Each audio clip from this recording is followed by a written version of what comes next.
Morning, everybody. It's 10 a.m. We're going to call to order the Tuesday, July 20th meeting of the Board of Commissioners for Center County. If you would please rise for the Pledge of Allegiance. I pledge allegiance to the flag of the United States of America and to the republic for which it stands, one nation, under God, indivisible, with liberty and justice for all. Thank you all very much. At this time, we will accept public comment for items not appearing on today's agenda. If there's any public comment, we'll accept it at this point. So anybody here for public comment? Okay. Seeing none, we will accept public comment as each item is also under consideration. We're going to move into our minutes from our July 13th meeting. Is there a motion to approve those minutes? Motion to approve the minutes from the July 13th Board of Commissioners meeting. I will second that. Okay, it has been moved and seconded. Any final discussion on the minutes? Hearing and seeing none, all those in favor do so by saying aye. Aye. The motion is carried. Okay. All right. Before we get into our contracts and other items, we're going to be discussing and announcing a program that is going to be providing an immense amount of momentum here to our business community in Center County and to revitalize as we come out of the pandemic. And this is being titled the Center County Commissioners Small Business Grant. And it's funded exclusively by the American Rescue Plan and the provision in it that allows businesses, or I should say recipients here at the county, to be able to provide that funding. And we have a little bit of a presentation from Commissioner Higgins, who we are partnering with CETA Council of Governments to provide this this program, and Commissioner Higgins is, I believe, also the second vice president of CETA-COG, and Yes. works very closely with them, and we worked very closely with them for the CHIRP program, and it was a logical conclusion. So we'll turn it over to Commissioner Higgins to detail a little bit more about the program, and then we'll open it up for any discussion at that point. So Commissioner Higgins. Thanks, Mike. Appreciate that. I'll pause a minute here to get so the rest of the press can get set up, but appreciate everybody coming. As many of you were aware, in very early September, the tourist season in Center County is really going to ramp up. We're going to have football, based on what I'm seeing in other parts of the country that have a lot of tourism visits, say in June and July. I think it's going to be really, really busy here in Center County. So our small businesses, our retailers, our hospitality firms, are going to be in desperate need of what's called working capital. And so Center County government is going to work to help them provide that, as Commissioner Pipe said, funded exclusively by American Rescue Plan dollars. So your Center County commissioners will be investing an additional $3 million in local Center County businesses with less than 500 full-time equivalent on staff. That's virtually every for-profit company in the county. We're going to begin taking applications starting at 11 a.m. today. It will be the Center County Commissioners Small Business Grant Program. Grants will range in size from $2,000 to $20,000 in $2,000 increments, and the size of the grant is going to be based on the dollar amount of the business's reductions in sales. In 2019-2020, we would expect that the average small business will receive in the ballpark of $10,000 to $12,000. Again, it's a grant, it's not a loan, they don't need to pay it back, and they can spend it on any of their business expenses for 2021. So it's going to be very flexible. Since the program is being funded by the American Rescue Plan, the commissioners do need to follow federal guidance, which states that a 25% reduction in sales after factoring in grants, but not loans, during the pandemic does show that an organization was harmed by the pandemic. This program will be first come, first served. When the $3 million is gone, the Center County Commissioners Small Business Grant Program will be finished. Once the last of the $3 million of checks is mailed, your 3 Center County Commissioners will have granted over $10 million in state and federal COVID relief funds to Center County businesses in the last 9 months. This is one of the highest county government totals in Pennsylvania, both in terms of raw dollars and as a percentage of COVID grants received. Before I forget, I'd like to thank Margaret Gray, her staff, the Controller's Office, the Finance Office, the Treasurer's Office, the Planning Department, CETA-COG, and a broad variety of other organizations, and Penn State SBDC that helped us distribute that $10 million. In order to follow federal guidance and keep the grant program as simple as possible, We're requesting a copy of the business's 2019 and 2020 federal taxes. We'll also need other information, including grants, not loans, received since the pandemic began. To open it to as many businesses as possible and also be flexible, if a business was started in 2019 or very early 2020, they could submit quarterly profit and loss statements for 2020, and we'll figure their grant from there. Also, to broaden it, businesses not headquartered in Center County, but where more than half of their payroll is based on their Center County locations, will also be eligible. This might only be a half dozen to a dozen businesses, but I'm sure they'd be happy to receive those grants. As the county does not have enough available staff to manage this grant program, which may last for less than a month, we've engaged CEDACOG, Council of Governments, to handle the entire program except for the promotion. CEDACOG has developed an online application that does go live roughly 11 a.m. this morning, and CEDACOG will be answering all questions. When I did help test the online application, uploading the required data took less than 15 minutes. So this is going to be a lot quicker than, say, the PPP program for the businesses involved. And the application webpage will be on Center County's website and also CEDACOG's website a little bit later today. We'll be sending out a press release with that website to all the media organizations that CEDACOG is aware of. If you don't get it by early afternoon, please let me know. The county commissioners are relying on local media, chambers of commerce, the Convention and Visitors Bureau, other business organizations, social media, and Commissioner Higgins knocking doors and wearing out shoe leather to promote this free grant program to Center County businesses. Thankfully, we've got a lot of staff here, a lot of media here today. Any questions for the commissioners from the media? How'd you arrive at the 3 million number? Well, it's roughly half the size of the program we did last fall, which was a little over $5.5 million. It's also roughly 10% of the total funding we're going to be receiving from the American Rescue Plan. Also, we do need to save some of that funding for county needs, nonprofits. There's a chance, based on some recent changes to the frequently asked questions on the interim final rules for the American Rescue Plan, we may also try a much smaller program later in the year targeted to nonprofits and different types of businesses. Also, $3 million would still be more than double what the average county our size had done last year. So pretty significant program. We also talked to some of the smaller businesses in Center County and said, look, we don't have unlimited funding, but what kind of money would really help you prepare for football season? And a lot of the numbers were in the $5,000, $10,000, $15,000 range. So kind of designed the program so your average small business in Center County will receive enough working capital to buy food for football season, buy inventory for football season, hire a couple extra staff here in the next few weeks to get them trained up so that when the crowds come for football, they'll be prepared. You said it's first come, first served. We're hearing from a number of businesses who've not received any money, federal or state so far. Is there any way they might be given priority? From a standpoint of being able to process this and get the money out as quickly as possible, we're working with the first come, first serve. We've also, I believe correct me if I'm wrong here, I'm a little stressed right now with my mother passing away, but I think we had, 437 small businesses assisted with the initial CARES Act program. We had something like 82 businesses that received money with the CHIRP program. And the expectation would be, if the average grant is 10 to 12,000 and there's 3 million available, this is going to be in the ballpark of 300 small businesses assisted.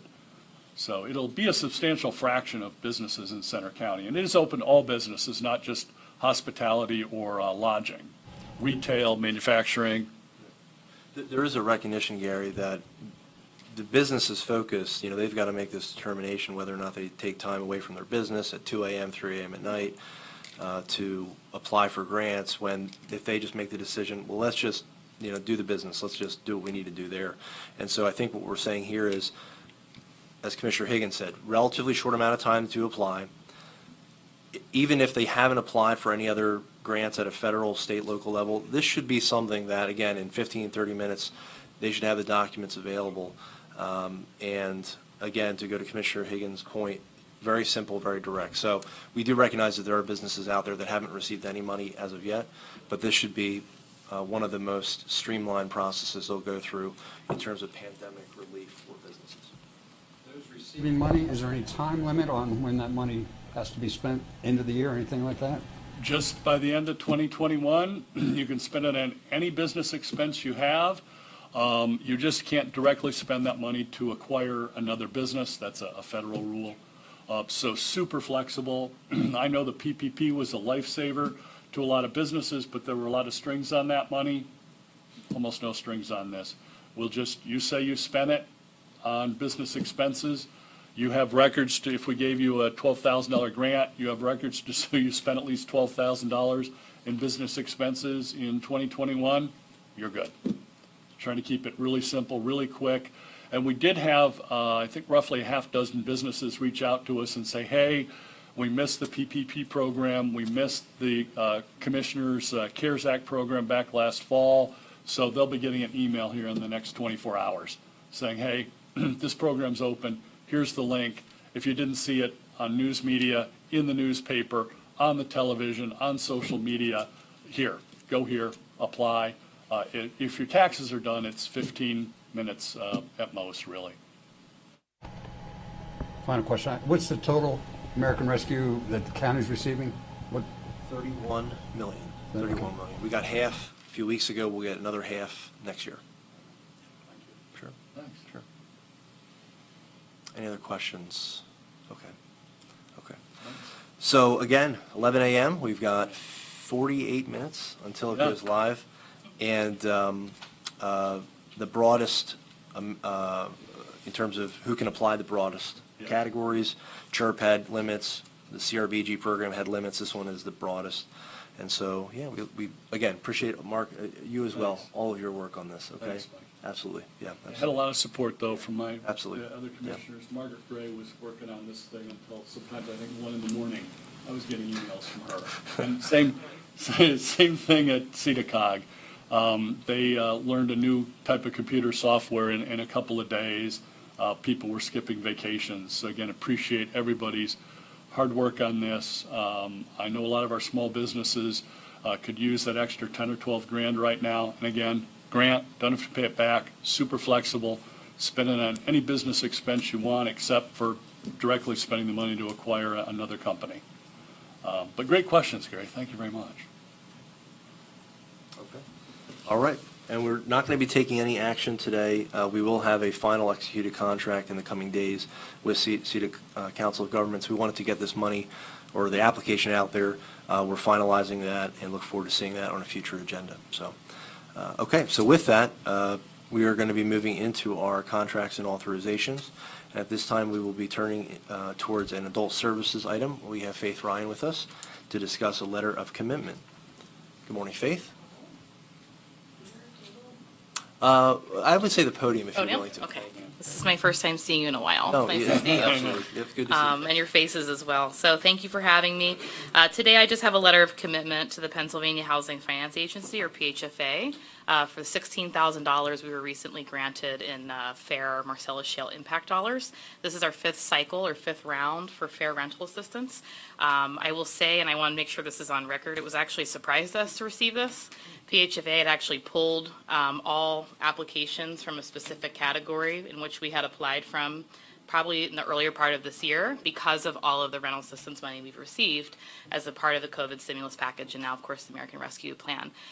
It was to many of our surprises to see that we were awarded it. So we had already kind of given back or said that we didn't need our Act 137 cash match of $36,000 that I had previously asked for when I submitted the application in 2020. So we do not have to worry about that. We're actually going to latch this money onto the $18,000 that we have from the fourth cycle, and we'll be good to go. So I just wanted to share that with you since we always ask for some dollars from Act 137, and I believe we've received what we needed from the previous grant cycle. I know that $16,000 is and feels like small potatoes at this point in time with our ERAP.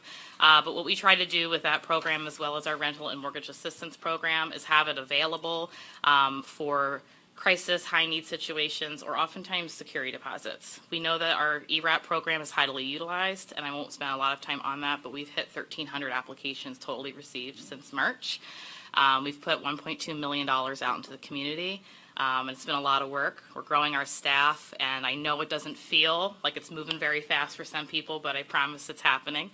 But I want the community to know that we do have these other pockets of money that we access as possible to try and help people when they have this emergency, very high need, timely manner, so we can make sure that they're housed. So that's what we're looking at today, just the letter of commitment, and once that's signed and submitted, we'll then get the grant agreement and move forward. Okay. Thank you, Faith. Any questions, comments on this? Got it. That's All right. good stuff. We will look for a motion to add the letter of commitment to next week's consent. Motion to add the letter of commitment to the Pennsylvania Housing Finance Agency to next week's consent agenda. I will second that. It's been moved and seconded. Any final discussion on this? I just want to say one thing, Faith. That $16,000 may not seem like big money right now, but in the future, it will be very big money. So Yes. we appreciate all the savings and all the contributions you can add, because that makes a big difference. We're just so grateful for your support and to be here with a fifth year of this money that I thought would your support. And you're right, I look forward to when $16,000 feels big again. Thank you. You're welcome. Yep. Hearing no further discussion, questions, all those in favor of the motion do so by saying aye. Aye. The motion is carried. Okay, thank you, sir. Thank you. Okay. Next on our agenda, we have a proposal from PBCI Allen. We're going to welcome up the Assistant Director for 911 and Emergency Communications, Ramey Wydell. Good morning, Ramey. So what we have today, we got a proposal from PCBI Allen to install additional equipment in our HVAC equipment in our equipment room. The total of the proposal is $11,435, all of which is going to be eligible for PEMA Act 12 funding.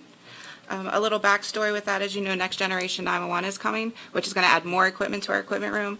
And Center County is also part of the Southern Alleghenies Cooperative. So some of our equipment that's currently in our room is going to be able to affect other operations from other counties. So we figured that's going to, we really need a backup system. We can't take other counties down with us if anything should happen. So that brought it to the forefront, which is why we have the proposal for you today. Excellent, okay. Thank you, Ramey. Any questions, comments? feedback? Ramey, is there a similar, you mentioned with the kind of jointer we all are using, kind of shared equipment.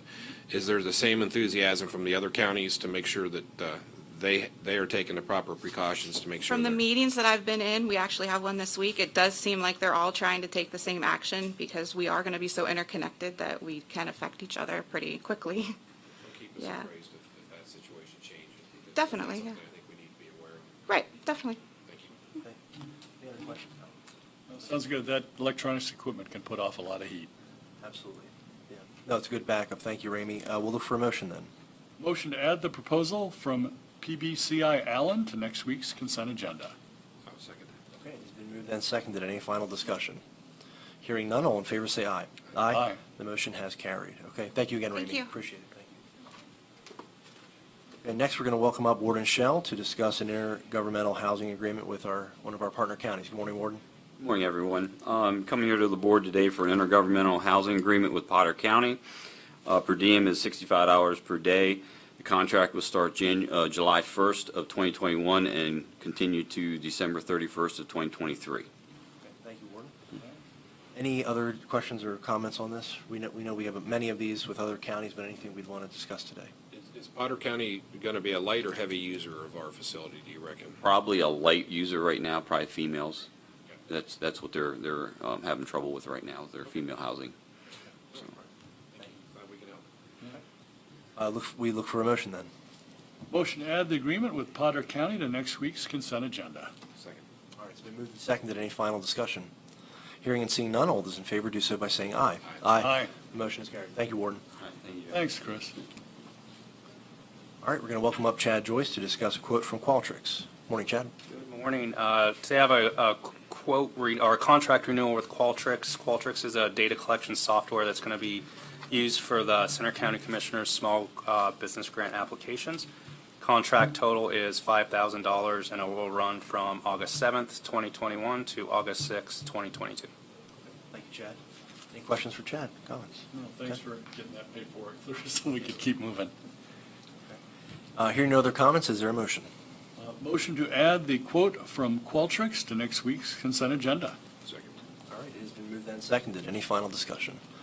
Hearing none, all in favor say aye. Aye. The motion is carried. Thank you, Chad. Thanks. Okay, moving into our grants section, we will welcome up Donna Schwenzer to discuss 4 actions that we have regarding the District Attorney's Office in partnership with many of our agencies here in Center County. Good morning, Donna. Good morning, thanks for having me. I'm currently the STOP Grant Coordinator, and we're requesting that the Commissioners approve submission of a $375,000 federal grant application for the 3-year period, calendar years 22, 23, and 24. The Commissioners, along with its collaborative partners, the Center County DA's Office, Center Safe, and State College Police Department, are applying for the Stop Violence Against Women project. And this is funded, it's federally funded through the Pennsylvania Commission on Crime and Delinquency. The Borough of State College and Center County government will continue to show their support for the program with a $10,000 per year cash match by each of them. And the Center County government's match will go to prosecutors component, and the Borough of State College match will go to the law enforcement component. These funds are going to be used to support the collaboration between victim services, law enforcement, and prosecution as they work to improve services of survivors of domestic violence, sexual assault, and stalking. The Center County Domestic and Sexual Violence Task Force serves as the coordinating committee for the STOP grant. And besides these key players, they also include members of the healthcare system, judiciary, probation, and parole. So we're asking permission to submit that STOP grant application. Are there any questions about the grant itself? It's a long-standing grant. We've had it for many, many years. I just want to take a moment. We have Cindy Coons with us from Congressman Thompson's office, and just if you could relay back to the Congressman how important this program has been for literally decades for the safety of our community. And we have, I think, very diligently provided amazing services to the community through this and through the collaboration that Donna represents with our judicial and district attorney's office. It's been fantastic. So please express our gratitude for that $375,000 allocation. I'm noticing if we add them all together, it's more like $250,000. If you go back all the years that Oh, it's even more, the STOP yeah. grant has Oh, been yeah, a tremendous part of amount. our game plan here, and way back when Chris Weaver was still with the State College Police Department. I mean, it's been phenomenal. So So we appreciate it, and that money goes a long way here in Center County. thank you. Thank you, Donna. Along with that, there are 3 contracts that also need to be submitted for approval. One would be for my position as the STOP grant coordinator, and then the pass-through agreements with Center Safe and the police departments, Borough State College. So appreciate if that could be added to the agenda for next week. Absolutely. So we look for then a motion to add the 4 items to next week's consent agenda. Motion to add District Attorney items 1 through 4 to next week's consent agenda. All right, it's been moved and seconded. Any final discussion? Hearing none, all those in favor say aye. Aye. The motion is carried. Thank you again, Donna. Appreciate it. Thank you. Okay. Next, under our Community Development Block Grant, we're going to be welcoming up Mitzi Gallagher-Long from City Council of Governments, who is our block grant coordinator, and we have 3 resolutions, and we also have 3 policies to discuss today and look to take action on. So, Mitzi. Good morning. Thank you for being with us. It's nice to see everyone in person. Yeah. Your first resolution is your resolution number 9, which is your fair housing policy. This is a yearly resolution that you do. It is a requirement of CDBG and also other federal grant programs. And this just takes your formal action of appointing Betsy Barnt as your county fair housing officer, and also outlines if a resident of the county does have a complaint, how they file that complaint with Betsy. Do you want to take action on each one, or do you just want me to talk about all of them? Why don't you talk about each one, and then we'll Okay. just take action. Resolution 10 is your also yearly 504 officer resolution, and that names Krista Davis as your county 504 officer. 504 is the Rehabilitation Act, and that is if someone with any type of disability has any type of issue with a physical disability, getting into or out of a county facility, or any type of like a hearing impairment, a visual impairment, and they need assistance, that it outlines how someone would get a hold of Krista to make a complaint. Resolution 11 is actually readopting your business integrity plan. This is what's considered part of the master file of CDBG. The county does have a business integrity plan, but it has to be readopted every 5 years, and this is your year to readopt. The policies, again, part of this whole master file for CDBG, plans that were not already adopted by the county that do need to be on file for your CDBG program, is the income reutilization plan.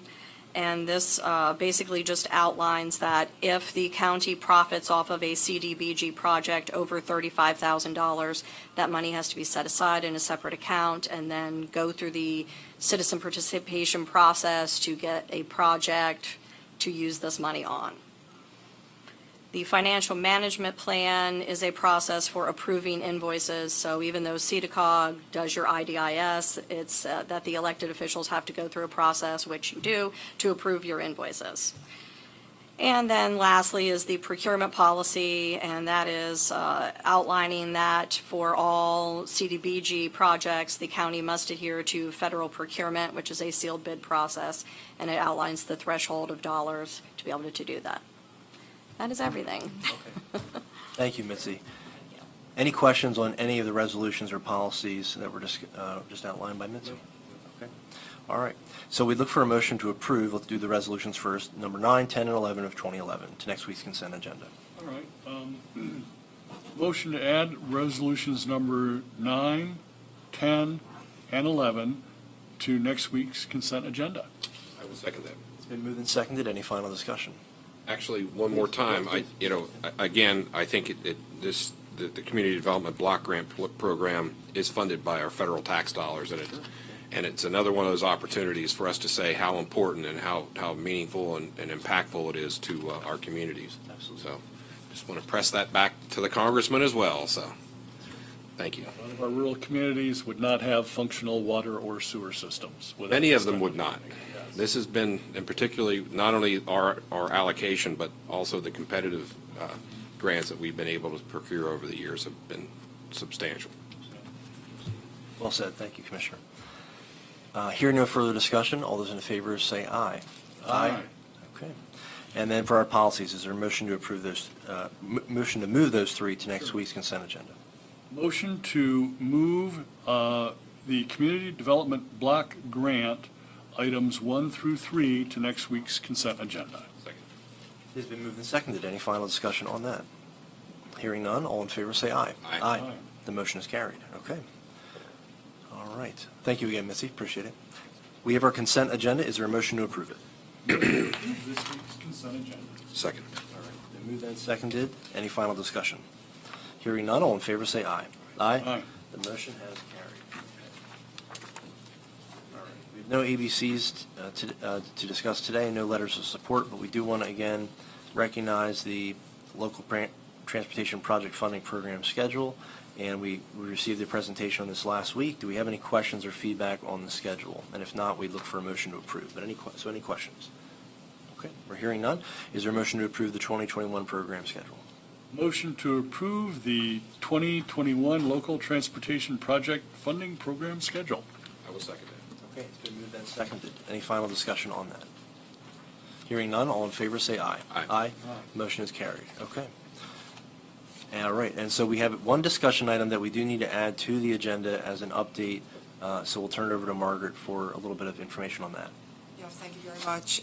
This morning, we'd like to add an agenda item, a discussion item that would be an update on the 2019 delinquent upset sale that our Deputy Administrator, John Fonick, would provide to you so that you are aware of where we are in this process and what we will be pursuing over the next several months. So, Okay. Hi, John. Thank you, John. Hi, John. So we'll just do a quick motion to add it to the agenda so it's reflected on there. Is a motion to add that update to the agenda under discussion items? Motion to add the update on the 2019 delinquent upset sale under discussion items. Gladly second. All right, so moved and seconded. All those in favor say aye. Aye. Motion is carried. Okay, John, please. Thank you, Commissioners. As Margaret had stated, we felt that it would be a good opportunity to bring you up to speed on how the upset sale process is going. Right now, we have roughly 680 properties in the county that are have delinquent taxes for both the 2019 and 2020 calendar years. Roughly 200 or so of those are from 2019. We think that that number, if history pans out again this year, that number should drop down to 80 or so properties that will actually make it to the sale process this September. The remainder, roughly over 400 of those properties, are delinquent taxes from the 2020 calendar year, and those are what we call unclaimed notices. So the certified notices go out to the property owners, and those have not been picked up for a variety of reasons, whether they're refused or the address is bad. There's a variety of things, so we investigate those a little bit further. But just so you know, it takes almost a complete 2 years of a failure to come forward with the department in order for a property to sell. So this is not something that happens quickly or easily, and there's a lot of due diligence that goes into that process to give folks every opportunity to pay those taxes. On July 21st this week, mailings will go out this week as well to properties. So we do certified mailings, and then we also contract with Palmetto Posting, and they go to all of the properties and actually try to physically make contact with the owners, and then they leave a physical posting on the property. So there's multiple things in the tax law that we have to follow to try to make contact with folks to make sure they're aware of what's going on and the risk there is in not paying those taxes. If there's any questions relative to that? Any questions, comments? Well, I guess if individuals have questions about this process, or they should be contacting our tax claims office to get these resolved as quickly as possible before there's Absolutely. additional expense. Yes, it's in, our contact information is in the notices as well as on the postings, yes. It's good to have this information available to us so we know the sale's coming up in September, but also to just make the community aware that this is going to be, this action is going to be taken. So we appreciate the update, John. Thank you. You're welcome. All right, we move then into the check run and turn it over to Commissioner Higgins. Sure, we have a check run in the amount of $740,004.08. That's about half of the size of our average check run. Would like to make the check of the week, a check to the Center County Federation of Public Libraries for $41,666.66. I think we're dividing a big number by 12, which is how we end up with that figure. But it's great to see that our libraries are starting to reopen. Really miss being able to visit our local public libraries. So would like to make the motion to approve the check run dated July 16th. I will second it. It has been moved and seconded to approve the check run. Any final discussion or questions on the check run? Okay. Hearing none, all in favor say aye. Aye. The motion is carried. Okay. And we'll turn it over to Commissioner Dershowitz for voter registration. All right, we have one this morning, and there are 104,855 registered voters in Center County. There are 44,005 Democratic registrants, 136 Green Party, 685 Libertarian, 13,955 no affiliation, and 42,207 Republican voters. That's down 46 from the last report, and all other registrants equal 3,867 registered voters. And as we hoist the sails on our minor party recognition today, it's the Pirate Party. And the Pirates have one registered voter here in Center County, so there. See you out in November, right? That's right. That's right. I suspect they have to hang out near Bald Eagle State Park. There's not a whole lot of other places where you could float a pirate boat around here. Why, I don't know. There could be, with the size of the boat, it only has to hold one person. True. So we could be going down to Bald Eagle. Anyways, I digress. The feature precinct of the week is State College East Central 3, precinct number 30, which votes at the Friends Meeting House in State College. And in the last election, there were 803 registered voters, 52 ballots cast, which led to a percentage turnout of 6.48%. The folks that made it happen in Precinct 30, Andrew Jackson is the judge of elections, Alyssa Packer is the minority inspector, Ann Van Kuren is the majority inspector. The clerks include Lily Gardner, Megan Ziegler, and Jacob Henry. And again, we want to thank the Friends Meeting House for allowing us to use their facility, and we'll be seeing you in November. So there you have it. That's my report for this morning. Okay, thank you, Commissioner. We do want to announce that 2 weeks from today, our Commissioners' meeting is going to be canceled. We will be attending the CCAP conference. They're returning to an in-person conference. It'll be held in Hershey. And so, again, 2 weeks from today, we will not be holding our Commissioners' meeting. Any executive sessions to report at this time, Margaret? No executive sessions to report this morning. However, we do need to meet in executive session at the conclusion of the agenda today for a personnel-related matter. Okay, thank you, Margaret. We do have the balance of our schedule there. We will be having a work session at 11 a.m. today on the American Rescue Plan in this same room. There will be a final public hearing for this upcoming year's Community Development Block Grant funds and how we're going to be spending those. And we do have some meetings on Thursday as well. And then next Tuesday, we will be meeting again at 10 a.m. in this room. Any questions? Haley, you are our designated pool reporter, I guess, or right now. But any questions for us before we adjourn? Okay, all right. We would look then for a motion to go into executive session, I should say, at 10:37. Motion to go into executive session at 10:37. All in favor, say aye. Aye. We are in executive session. Thank you all very much.